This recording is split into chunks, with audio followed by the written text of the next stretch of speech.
ulitin ko lang yung sinabi ko sa staff. This is Basang Sisiw, traditional drama. Pero hindi siya madaling i-mount. Mahirap na ngayon magpakita ng kahirapan na mukhang totoo, nakapani-paniwala.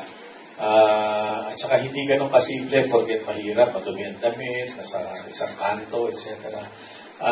Pipilitin natin na magpakita rin ng yung totoong buhay ng mga mahihirap, yung lugar. Hindi naman natin pagagandahin yung lugar, no? Pero papakita rin natin yung scenery kung saan talaga nakatira ang mga kapuspalan ng mga tao. So, hindi ganon kadali i-mount ang material na to. So, katulad na sinabi ni Michelle,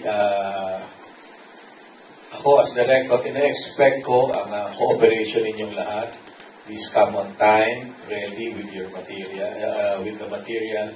Memorize kung pwede, para reading na lang. Kasi mahirap for an actor, I can speak kasi artista rin ako, no? Mahirap pagka tayo ng, hindi natin memoryado yung script. Tapos doon pa lang, magaling nga tayo, pero still, pag yung utak, naglalaro yan eh. Minsan magaling, minsan hindi. Pag naibig ka sa kaka-memorize, kakaisip ng lines mo, nawawala yung acting, nawawala. Yung nuances, nawawala. Pero kung memoryado mo yung linya, mas madaling kumilos. Memoryado at naiintindihan. We're all here. We have the writers, ako, the EP.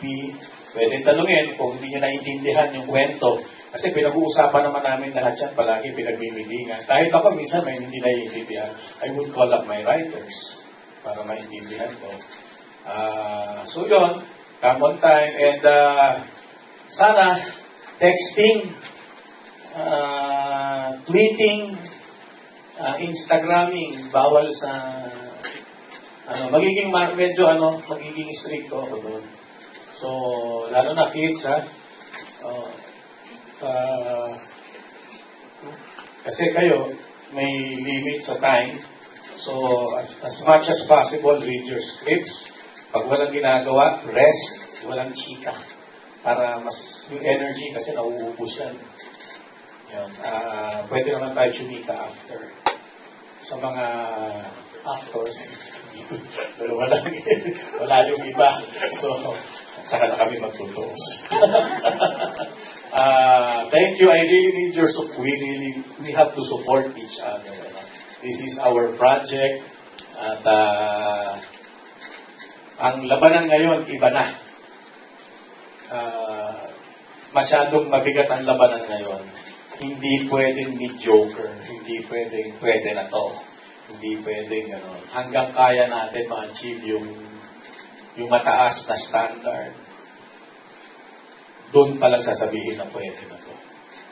Doon pa lang tayo mag-uumpisa. So, good luck sa atin. And I'm looking forward to working with my staff. Nandiyan pa rin naman sila lahat.